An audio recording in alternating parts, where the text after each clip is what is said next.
Selamat pagi, Bapak Ibu dosen penguji, salam sejahtera untuk kita semua. Perkenalkan, nama saya Apri Mulyadi, mahasiswa PPG Guru Tertentu tahap 3, LPTK Universitas Islam Sumatera Utara, dengan nomor induk mahasiswa 712505911079. Saya adalah guru PPKN Pendidikan Pancasila di SMP Negeri 3 Palangkaraya. Terima kasih. Selamat pagi semuanya. Apa kabar kalian? Gimana perasaan kalian di pagi hari ini? Oke. Sebelum kita memulai pembelajaran, marilah kita berdoa ya. Menurut agama masing-masing, supaya pembelajaran kita diberkati dan menjadi ilmu yang baik ya. Dan berdoa dipimpin oleh temannya ya yang bertugas. Silakan maju ke depan. Teman-teman, sebelum belajar, marilah kita berdoa menurut agama dan kepercayaan kita masing-masing. Berdoa dimulai.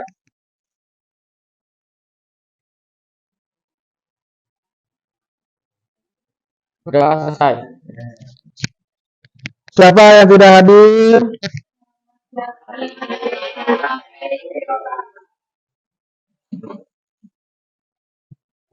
Nah, tadi selalu Bapak ingatkan ya, kalau tidak enak badan di pagi hari silakan ke UKS ya, bisa beristirahat di UKS. Dan tadi yang tidak hadir cuma Teli dan Muhammad Jaldi ya, berarti 2 orang yang tidak hadir ya. Oke. Dan kalian hari ini kita akan pembelajaran apa? PPKN ya, Pendidikan Pancasila. Oke, dan ada beberapa kesepakatan kelas kita ya, yang biasanya kita lakukan, tentu kebersihan kelas ya, dan tata pakaian, bagaimana kerapian, kebersihan ya, dan tidak ribut di kelas ya, dan juga terutama dengan HP ya, kita sudah ada kesepakatan seperti itu. Dan minggu lalu apa pembelajaran kita?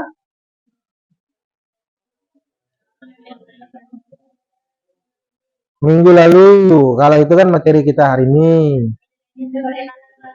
Nah, Indonesia sebagai negara republik ya.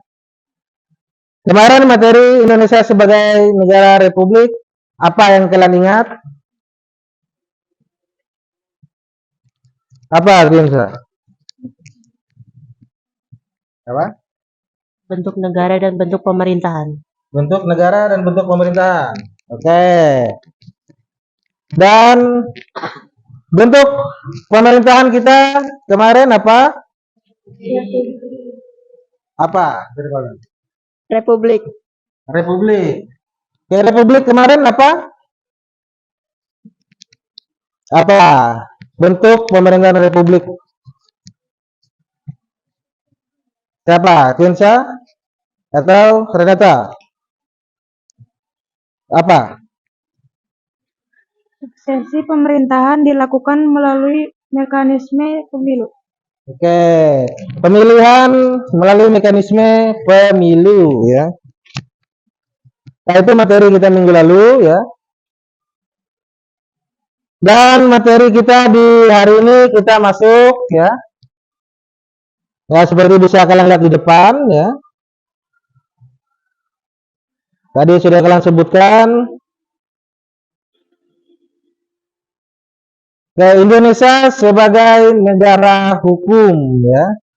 Apa yang terbayangkan oleh kalian dari judulnya saja pertama? Apa Tripaldo? Indonesia memiliki beberapa hukum yang harus dipatuhi. Oke. Ada lagi yang lain? Gimana yang lain ada?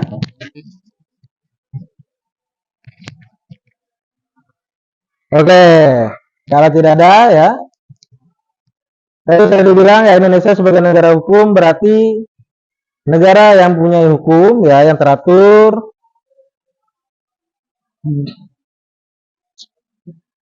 Dan sebelum memulai penjelasan materi kita pada hari ini, mari kita berdiri bersama untuk menyanyikan lagu ya kebangsaan.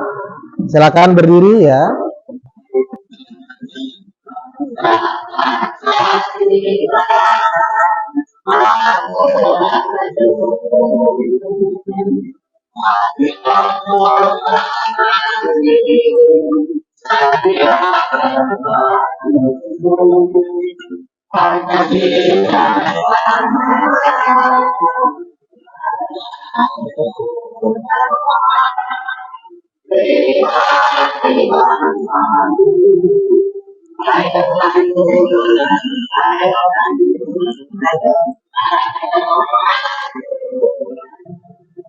Oke, tepuk tangan. Apa yang terjadi bila sekolah tidak ada hukum yang berlaku? Pertanyaan pertama. Dan yang kedua, apa pentingnya sebuah negara dibangun dan dijalankan berdasarkan hukum? Yang pertama dulu, apa yang bisa kalian pahami dari pertanyaan ini? Apa yang terjadi bila di sekolah tidak ada hukum yang berlaku katanya? Siapa yang bisa? Jika tidak ada hukum yang berlaku di sekolah, maka sekolah akan menjadi kacau. Semua pelajaran yang masuk di sekolah tidak ada gunanya. Oke. Menurut saya, siswa akan datang ke sekolah seenaknya dan siswa tidak menghormati guru-gurunya. Oke, bisa tepuk tangan juga. Apa pentingnya sebuah negara dibangun dan dijalankan berdasarkan hukum? Tadi kan di lingkungan sekolah ya. Sekarang kan di masyarakat atau di negara kita, kenapa kita harus ada hukum negara kita? Yang terpikirkan oleh kalian seperti apa? Oke, Tripaldo. Pentingnya sebuah hukum di suatu negara agar negara bisa berjalan dengan baik, tidak ada kerusuhan dan damai. Oke. Tepuk tangan. Biar negara berjalan dengan baik, tidak ada kerusuhan dan berjalan dengan damai. Jadi ya. Oke, bisa ya. Dan yang lain ada yang ingin menambahkan? Tidak ada? Oke. Setidaknya dari pertanyaan awal ya tentang materi kita ada bayangan-bayangan ya. Bagaimana tentang negara hukum ya. Tujuan pembelajaran kita di materi ini ada 3 ya. Yang kita bahas di awal bab juga. Yang pertama, peserta didik mampu memahami pentingnya hukum dalam kehidupan berbangsa dan bernegara ya. Jadi ada poin pentingnya ya, mampu memahami ya.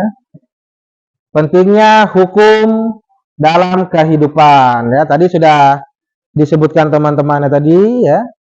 Apa saja hukum yang ada di sekolah maupun di negara ya. Dan yang kedua, peserta didik oke ya, mampu menerapkan perilaku taat hukum di lingkungan sekolah dan masyarakat. Tadi yang telah disebutkan tadi ya. Menerapkan ya. Tidak hanya kalian tahu tapi menerapkannya juga ya. Tadi seperti yang disebutkan tadi ya. Datang ke sekolah tepat waktu ya. Apakah diterapkan sudah? Oke. Dan yang ketiga, peserta didik mampu menganalisis ya kasus-kasus terkini yang sedang viral ya, yang mana itu menyangkut pelanggaran hukum dalam kehidupan berbangsa dan bernegara ya. Nah, Bapak harap juga karena kalian aktif di media sosial ya, Setidaknya ada melihat berita-berita viral dan bagaimana kalian menanggapi itu ya, apalagi dalam hal yang melanggar hukum ya.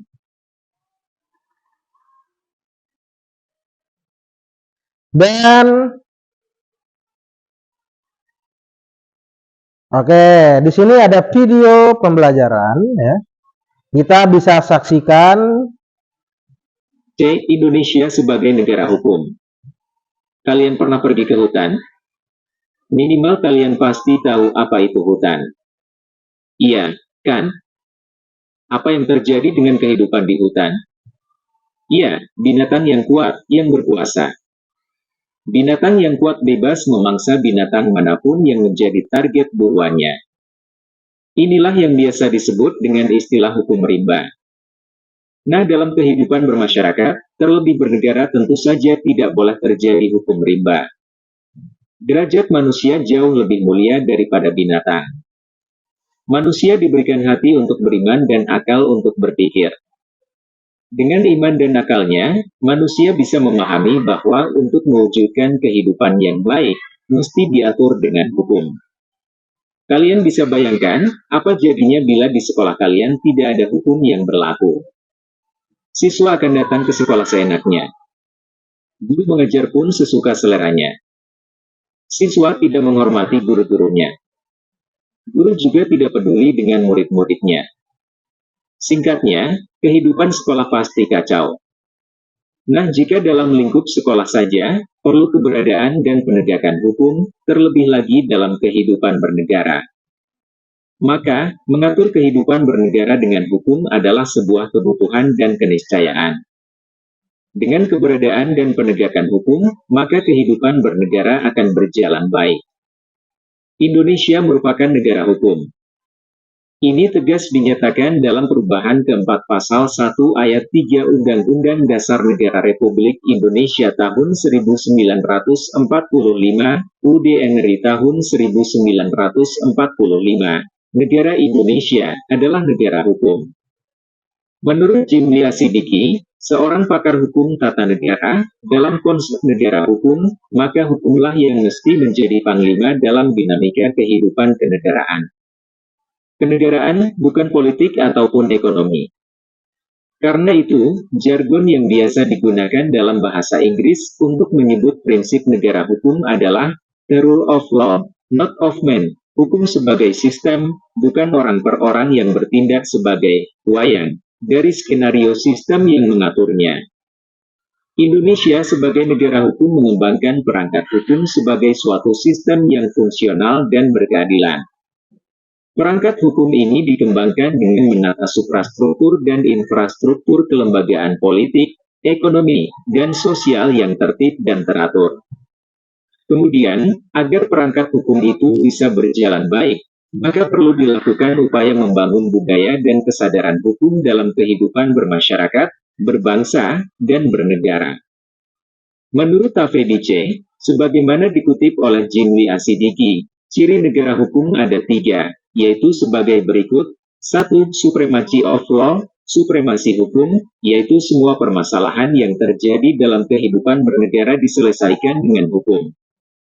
2. Equality before the law, persamaan dalam hukum, yaitu setiap warga negara sama kedudukannya di dalam hukum.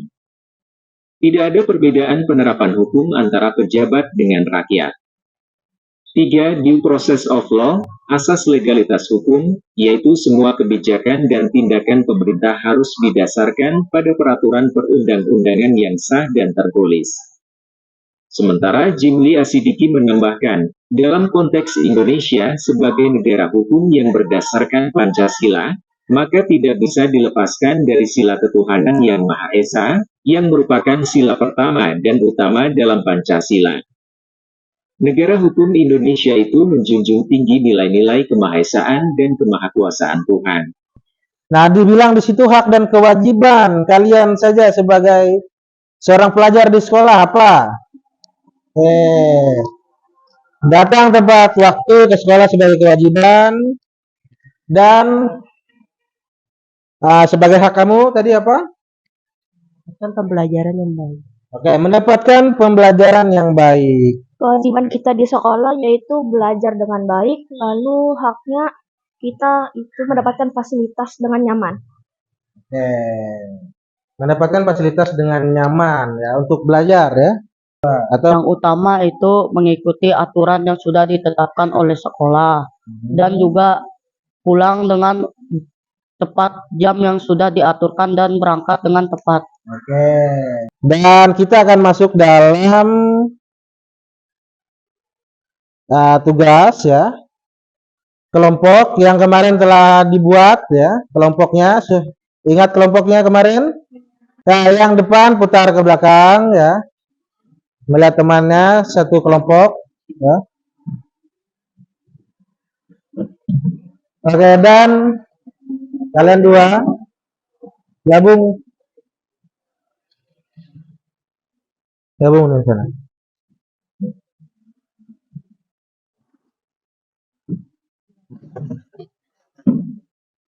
Silakan diisi nama,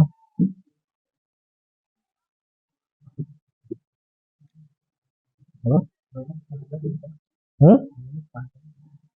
Nggak apa, santai.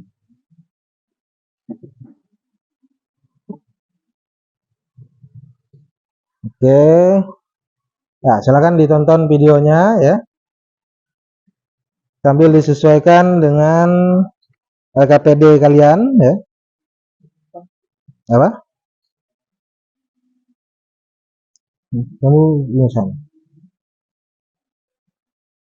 Jadi sini yang dua.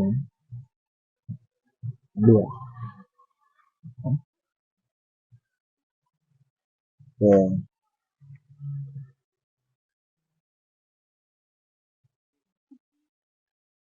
Mana tidak bawa earphone?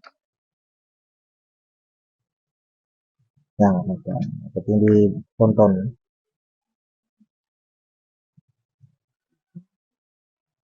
Ini diubah jadi 5 ya. Kelompoknya 5 ya.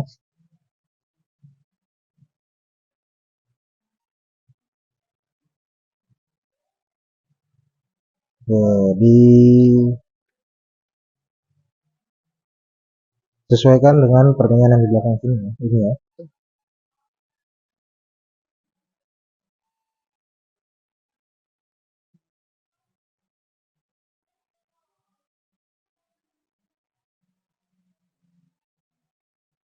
Oke, ini diubah jadi 6. Nih. Nah, kalian nonton tuh sambil lihat soal yang ini ya. Analisis siapa pelaku pada kasus tersebut, apa pelanggaran yang dilakukan, produk undang-undang apa yang nah, ya. Jangan lupa yang terakhir ya, kemukakan masalah dan sikap kelompok Anda terkait kasus pada video tersebut. Berarti kalian menanggapi video itu. Menurut kalian saja video itu. Memang masalah dan sikap apa yang kalian tunjukkan dari memahami video tersebut ya? Yang mana? Nah, ini menurut kalian berarti kalian mengutarakan ya masalah dan sikap kelompok kalian.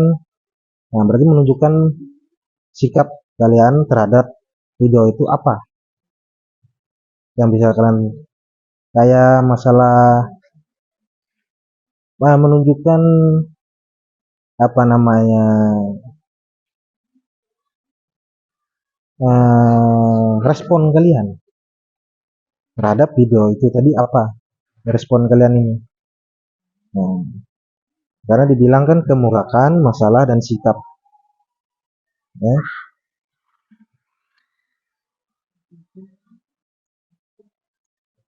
Nah, kalau bisa ya sesuai urutan, tapi kalau nggak bisa nggak. Nah, pasti kan nanti di presentasi depan sesuai dengan kasusnya. Iya.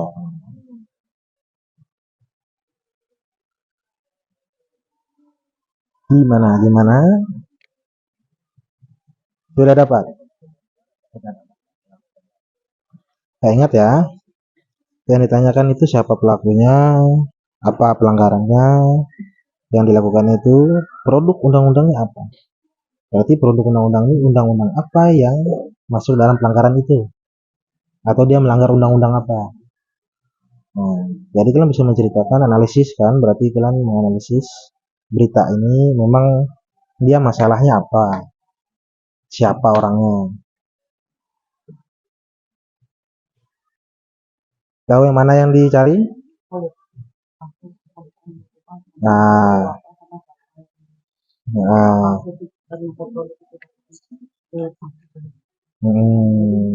pelakunya siapa?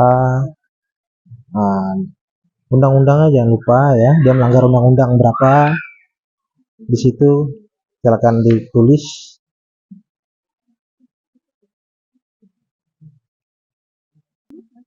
Sama, ini kan kemukakan berarti kamu menyatakan atau kamu apa namanya tadi, mengungkapkan masalah dan sikap dari kelompok kalian setelah melihat video itu apa. Berarti kan tanggapan kalian dari video itu apa yang bisa kalian berikan tanggapan kalian?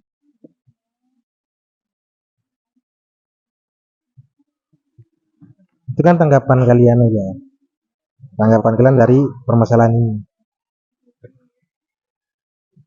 Atau mengungkapkan. Nah, masalah kelompok kalian terhadap sikap dari kasus ini apa yang bisa kalian sampaikan? Ya, dari sikap kalian ini memang apa yang bisa kalian tunjukkan sikap kalian dari kasus ini? Ya, dari kalian. Kan ini kan dari pendapat kalian. Diperhatikan teman di depan yang sedang mau presentasi ya. Di sini kami akan mempresentasikan diskusi kami tentang kasus apa tadi itu? Politik uang yang ada di video tersebut. Oke, pertama-tama perkenalkan, nama saya Quinsa Kirana, nama Sira. Nama saya Renata Asifa. Nama saya Maria. Nama saya Donya.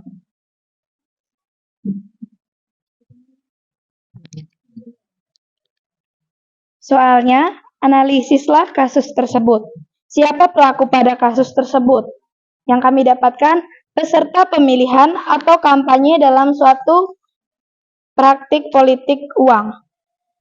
Dan yang kedua, apa pelanggaran yang dilakukannya?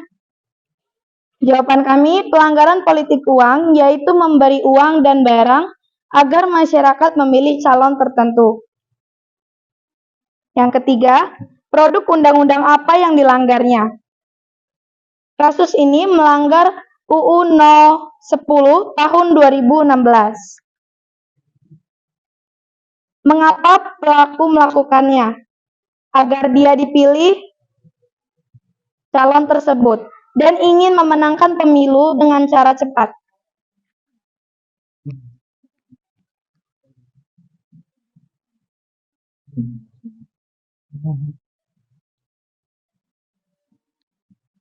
Kemukaan masalah dan sikap yang terkait dengan kasus pada video tersebut.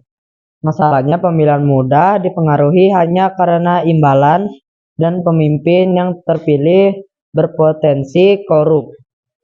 Sikap kelompok kami terhadap kasus politik uang yaitu menolak imbalan yang diberikan dan pendukung pemilu yang jujur, adil, dan bersih. Tanggapan kelompok kami tentang kasus tersebut bahwa politik uang harus ditegaskan dengan undang-undang yang berlaku. Diharapkan masyarakat semakin sadar suara mereka tidak untuk dijual. Jadi presentasi kami, apakah ada yang ingin ditanyakan?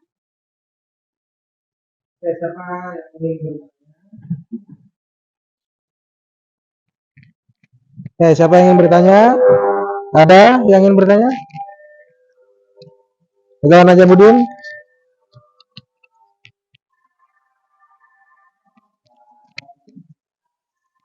siapa saja yang terkait pada kasus politik uang tersebut. Siapa saja yang terkait pada kasus politik uang tersebut, katanya.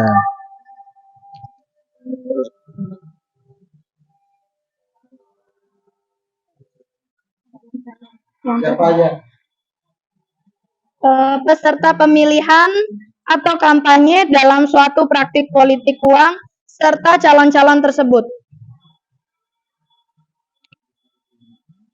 Apakah bisa diterima? Mengapa pelaku melakukannya?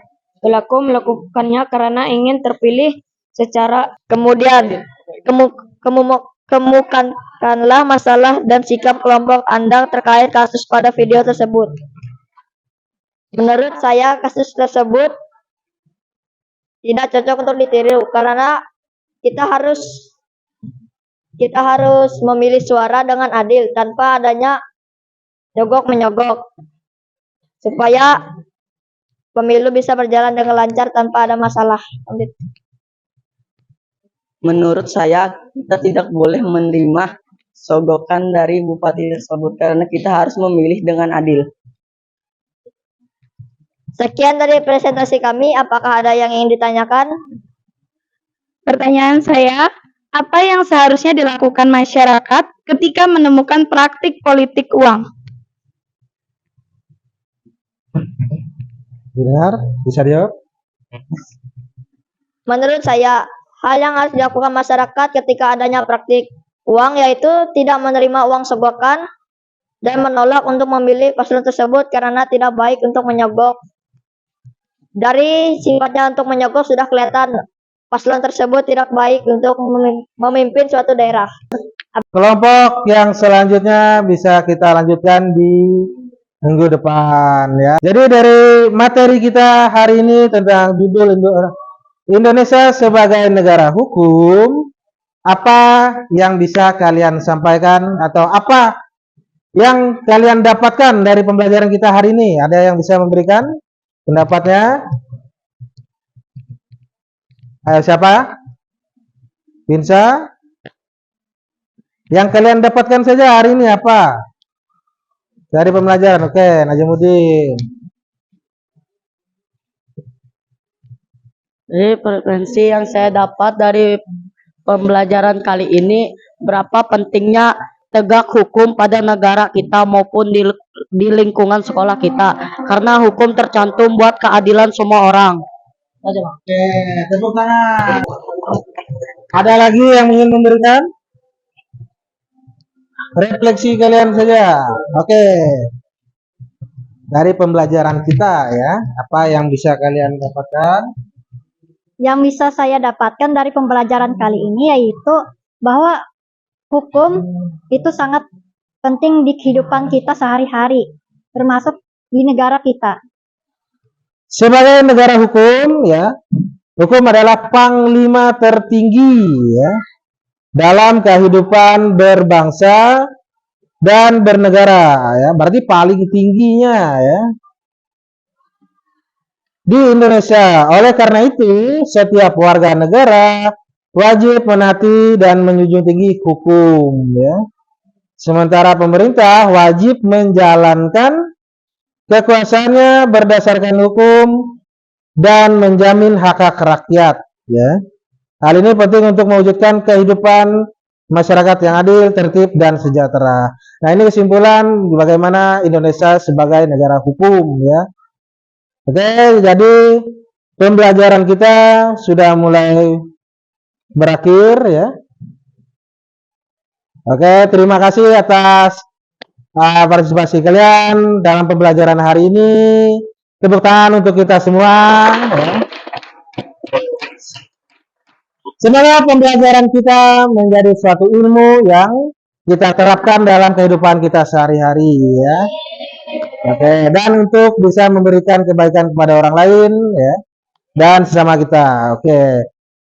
Setelah mengakhiri pelajaran kita kembali berdoa ya supaya diberkati pembelajaran kita yang telah kita lalui tadi ya. yang dipimpin kembali oleh Dapa ya. Sebelum mengakhiri pelajaran, marilah kita berdoa menurut agama dan kepercayaan kita masing-masing. Berdoa dimulai.